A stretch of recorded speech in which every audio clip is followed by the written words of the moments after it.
How Will War End? By Beyond Today Managing Editor Scott Ashley. During World War I, many German soldiers marched into war with their imperial motto, Gott mit uns, God with us, emblazoned on their helmets and belt buckles. Priests, pastors, and chaplains on both sides encouraged the men to fight in their side's righteous cause, proclaiming it was God's will that they emerge victorious. At home, the Anglican Bishop of London, Arthur Winnington Ingram, declared this a holy war and urged British soldiers to kill Germans, not for the sake of killing, but to save the world, to kill the good as well as the bad, to kill the young as well as the old. As I have said 1,000 times, I look upon it as a war for purity. I look upon everyone who died in it as a martyr. Quoted by Philip Jenkins, The Great and Holy War, How World War I Became a Religious Crusade. 2014, page 71. In Germany, Pastor Dietrich Vorwerk rewrote the Lord's Prayer to say, Our Father, from the height of heaven, make haste to succor thy German people. Help us in the holy war.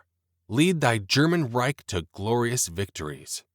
Who will stand before the conquerors? Lord, thy will be done. Smite the foe each day with death and tenfold woes. Lead us not into the temptation of letting our wrath be too gentle in carrying out thy divine judgment. Quoted on page 13. Such pleas apparently went unanswered, as millions died or were permanently maimed on muddy, bloody battlefields in 4 years of fighting, during which the border barely moved.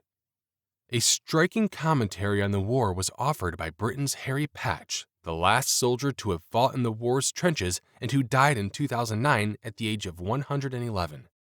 He felt the war had not been worth a single life. He recalled seeing half-savage dogs fighting over biscuits taken from dead men's pockets and wondering, what are we doing that's really any different? 2 civilized nations, British and German, fighting for our lives.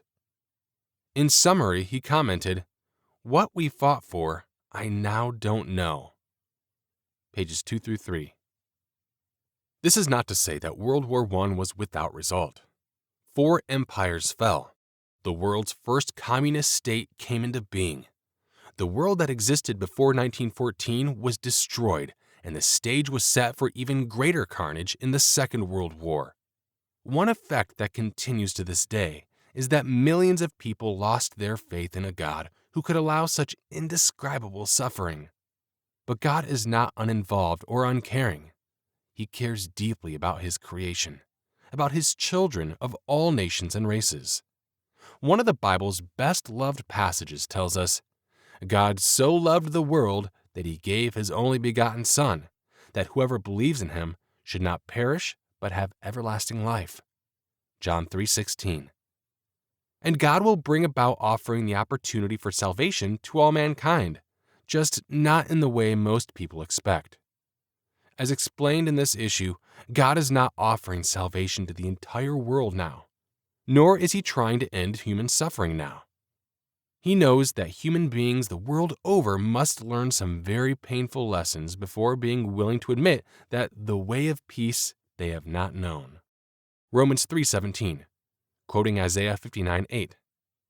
Why do we not know the way to peace? Because there is a way that seems right to a man, but its end is the way of death. Proverbs 14:12, Proverbs 16:25.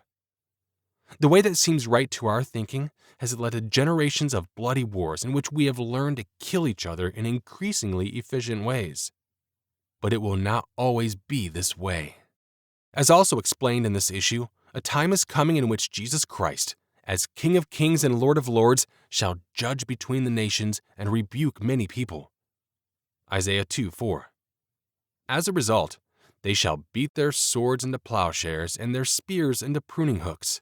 Nation shall not lift up sword against nation, neither shall they learn war any more. Same verse.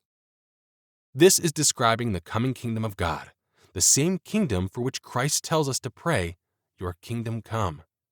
Matthew 6:10. We hope you'll join us in that prayer. Read this issue to learn more about the need for that kingdom and how it will come. For more helpful content, visit us online at ucg.org.